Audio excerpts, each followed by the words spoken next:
You are watching the World 24/7 on the NDTV network. I'm Parmeshwar Bawa. Here's your daily dose of the top stories from around the world. In Moscow, Prime Minister Modi calls Russia India's all-weather friend, trusted ally, and hails Putin's leadership. He has now arrived in Vienna from Moscow. During this trip, the two nations will explore ways to further deepen their bilateral relationship and closer cooperation on the many geopolitical challenges. The world's most formidable military alliance began a three-day meeting in Washington, D.C., ostensibly to strengthen partnership on its 75th anniversary and pledge greater support to Ukraine in its war with Russia. At the same time, all eyes are on the host, US President Joe Biden, whose re-election bid is in jeopardy on the growing perception that he is aging rapidly. Bangladesh's Prime Minister Sheikh Hasina is in China to attract investments. She signed 16 MOUs at a trade summit in Beijing on Tuesday, and Sheikh Hasina will meet Xi Jinping today before concluding her trip. British lawmakers were sworn in as Parliament convened for the first time since British Prime Minister Keir Starmer won a large majority in last week's election. As per custom, the longest-serving lawmaker, Sir Edward Ley, was sworn in as the so-called father of the House, followed by Prime Minister Keir Starmer, members of his new cabinet, and the shadow cabinet. Senior White House advisors for more than a year have aggressively stage-managed US President Biden's schedule, movements, and personal interactions as they sought to minimize signs of how age has taken a toll on the oldest president in US history. As Biden's stumbles become increasingly obvious, the White House fights back against doubts on Biden's mental fitness.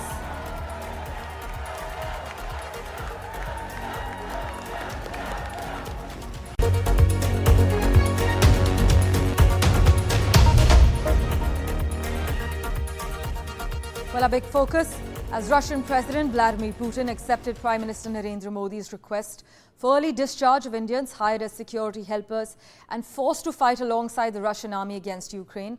It has emerged that Moscow is offering a compensation package and citizenship to the families of the deceased. Now, from a private dinner to some personal time to signing crucial deals on defense, security, and the economy, here's a wrap of the key takeaways from Mr. Modi's 26-hour touchdown with his all-weather friend, the chief of Russia, Vladimir Putin.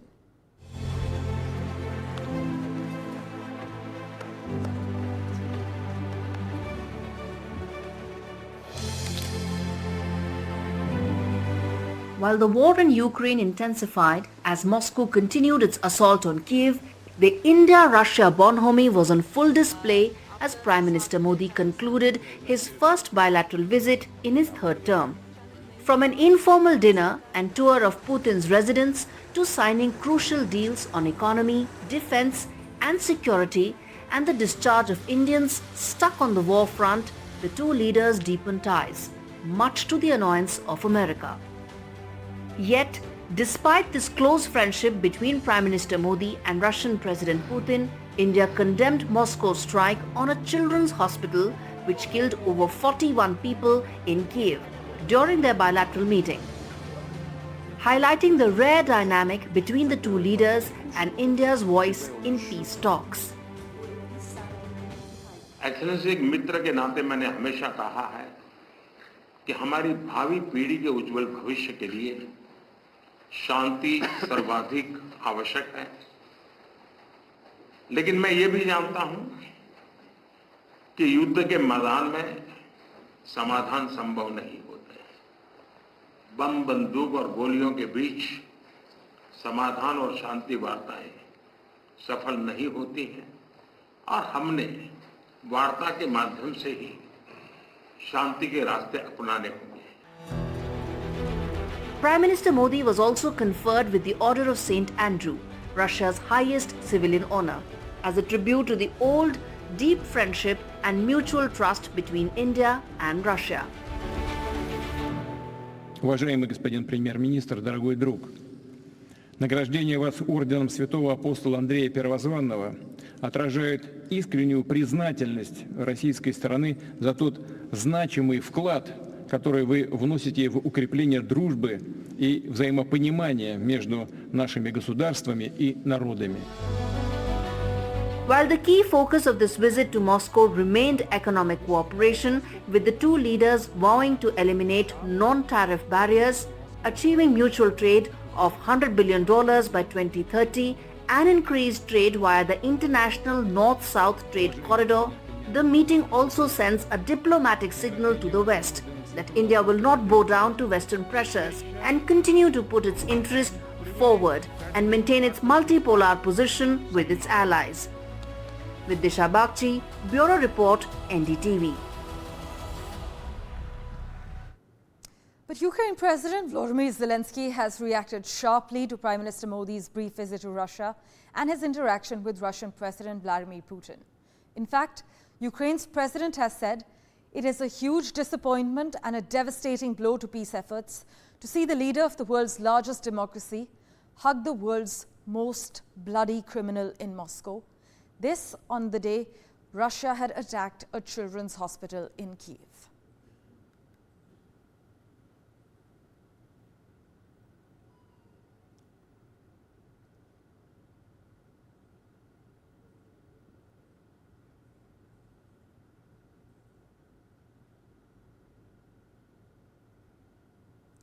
Now, with Russia his first choice for a bilateral visit in his third tenure, Prime Minister Modi broke a tradition that Indian Prime Ministers travel to neighbouring countries on their first standalone visits in a tenure, indicating the importance of the India-Russia partnership. Now, Dr. Swasti Rao, Associate Fellow of the Manohar Parrikar Institute for Defence Studies, joins us on the broadcast for further clarity and a roundup of this entire trip. Thank you so much, Dr. Rao, for joining us. Now, above all, you think Mr. Modi's visit to Russia sent a geopolitical message, given the contrast to another summit in Washington, the NATO summit? I mean, Zelensky evidently is displeased with Mr. Modi and Mr. Putin's meeting.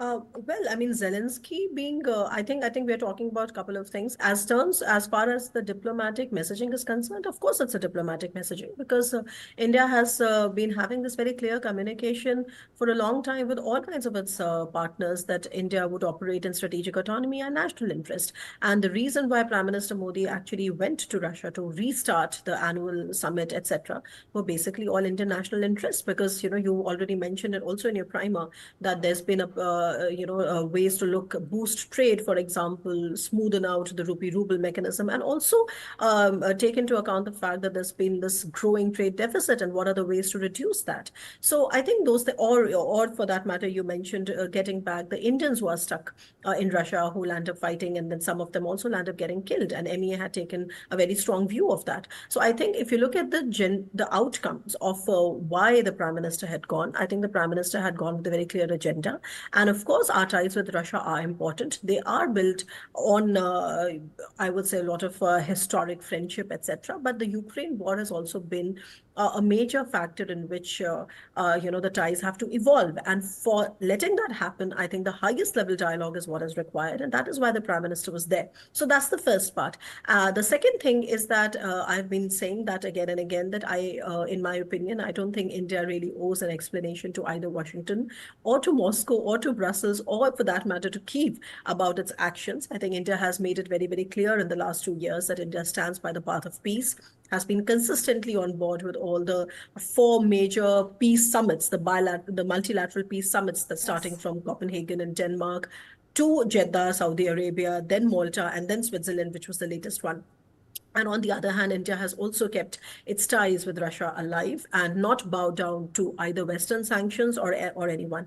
At the same time, this is also signaling to China because India is also mindful of the growing strategic alignment between Russia and China as a reason of the war. And by doing this, I think this is a situation which is in the best interest of India as well as in the best interest of Russia, because both would like to have a balance in the Eurasian order intact, like we have been doing. Now, one cannot argue, even for a moment that one can just go about business as always. No, there are so many many changes, but that's the nature of world politics and Of course. geopolitics, right? It is a very fluid situation. And in that, the purpose of diplomacy is actually to operate in national interest. So I think in that sense, it's very good.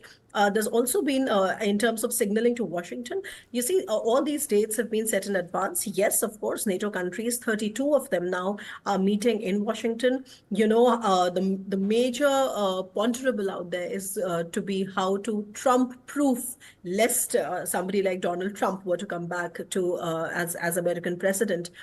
So Trump-proofing of NATO is going to be a major event, out there, major ponderable, as well as all the spade work around when and how Ukraine can become a member of NATO. I honestly feel that is not going to happen, at least not in the Right. summit or a near foreseeable future.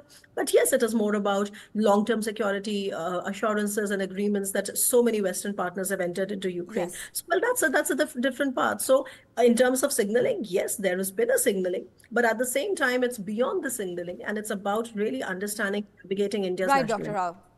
Really appreciate you taking time for us and joining us on the broadcast. Meanwhile, Prime Minister Modi arrived in Vienna from Moscow on a 2-day visit to Austria, during which the two nations will explore ways to further deepen their bilateral relationship and closer cooperation on the many geopolitical challenges. Prime Minister Modi was welcomed by Austria's foreign minister at the airport, and it is the first visit by an Indian Prime Minister to Austria in over 40 years, the last being of Indira Gandhi in 1983. Prime Minister Modi will call on the President of the Republic of Austria and hold talks with the Chancellor today. Mr. Modi and the Chancellor will also address business leaders from India and Austria. But for the detailed plan of action, let's go across to Ghazali for the further details. Ghazali, take us through the key focus areas as well as what's planned for the day for Mr. Modi.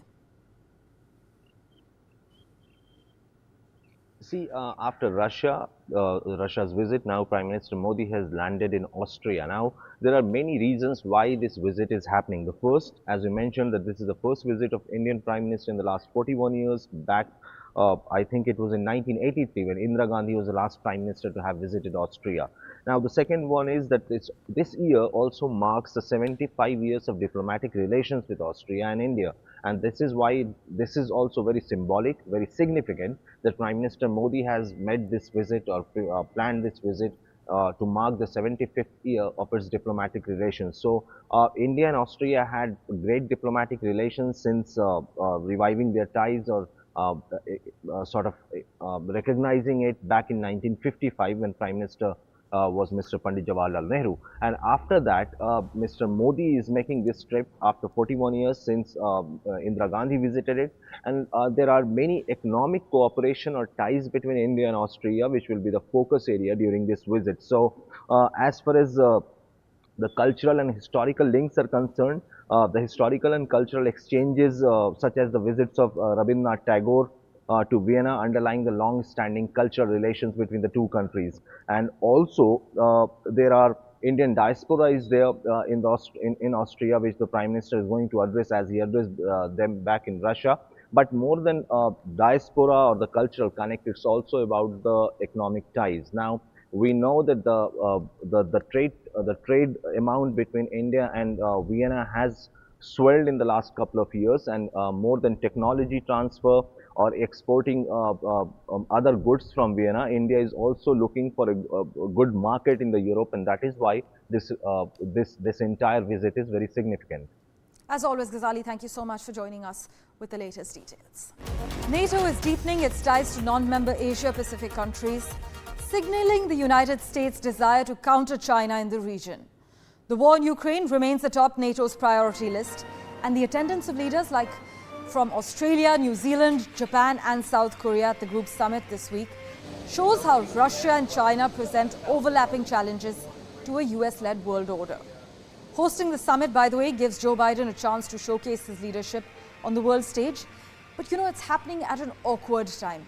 He is simultaneously dealing with pressure to bow out of the presidential race after his shaky debate performance against Trump raised questions about his ability to do the job for another 4 years. We have with us foreign policy lecturer and analyst from Johns Hopkins University, Edward P. Joseph, on the broadcast for further clarity. Thank you so much, sir, for joining us.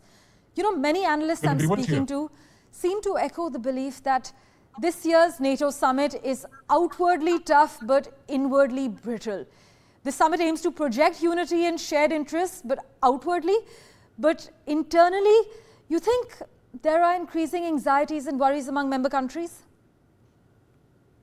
I can tell you and speak quite confidently with you and your viewers this evening, as I'm just coming from a special summit event with the foreign policy chief of the European Union. That is what should be, in most situations, would be the competing entity to the US-led NATO alliance. And I just heard High Commissioner Josep Borrell state unequivocally his absolute firm commitment, the firm commitment of the European Union to NATO as the preeminent territorial defense for Europe. And I heard Borrell, again, this is the leader of the European Union. Yes. What should be a competing organization just say he just came from the event with President Biden, and that he was encouraged, was Mr. Borrell, and the EU delegation and NATO allies by Biden's strong commitment to the solidarity of the alliance, which you alluded to, which includes not just the 32 member states, but also some 35 partner countries. Yes. So the alliance itself is in quite strong condition. In fact, sir, just a few hours ago, Global Times, which is backed by China's Communist Party, has said that the recent hype over the China threat by Western media ahead of the three-day NATO summit and accusations of China supporting Russia once again reveal the US and NATO's intentions to extend their influence into the Asia-Pacific region for geopolitical gain. Do you see any rationality or truth behind this statement? No, because NATO is concerned with territorial defense of Europe, as Mr. Borrell himself just stated. Yes. And the United States has other alliances, including the AUKUS alliance, and works very closely with partners, like very important partners, strategic partners like India, on defense on strategic defense and shared strategic defense in Asia. That includes Japan, includes South Korea, includes Taiwan, includes Australia, and as I mentioned, and also includes India. So the U.S. has other means to engage with collective territorial defense against threats that such as China and its aggression, which India knows well and has seen territorially up close and has experienced. And so the United States has other means and does not need the NATO alliance to go into Asia. That's unnecessary, and no one is calling for that in the alliance. Well, thank you so much, Edward Joseph, for joining us on the World 24/7. Well, the rise of far-right forces in Europe and the possible return of Donald Trump to the White House have all added uncertainties within NATO to reach consensus on major issues, but all eyes on Washington over the next 48 hours. Meanwhile, the other big story we're tracking, Sheikh Hasina has touched down in China. In fact, she is going to be meeting Xi Jinping today. But as they say, there are no free lunches, and that truism will definitely play out as this meeting takes place. In fact, we are told on the agenda are talks about financial aid for Sheikh Hasina's country, and India will be keenly watching to see if the Teesta project is discussed and Bangladesh and China try to bring a new dimension to it. Do keep in mind that on the heels of this visit, a leading member of the Bangladesh government had said, India is a time-tested political friend of Bangladesh, and China is a friend necessary for Bangladesh to attain its developmental goals, summing up his country's balanced diplomacy.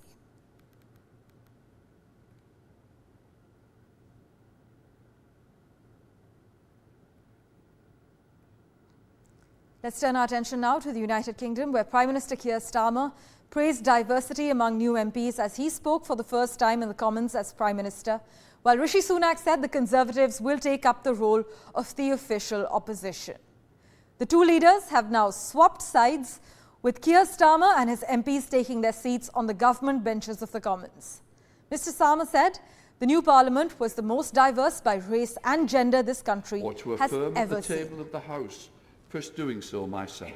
I do solemnly, sincerely, truly declare and affirm that I will be faithful and bear true allegiance to His Majesty King Charles, his heirs and successors, according to law. I swear by Almighty God that I will be faithful and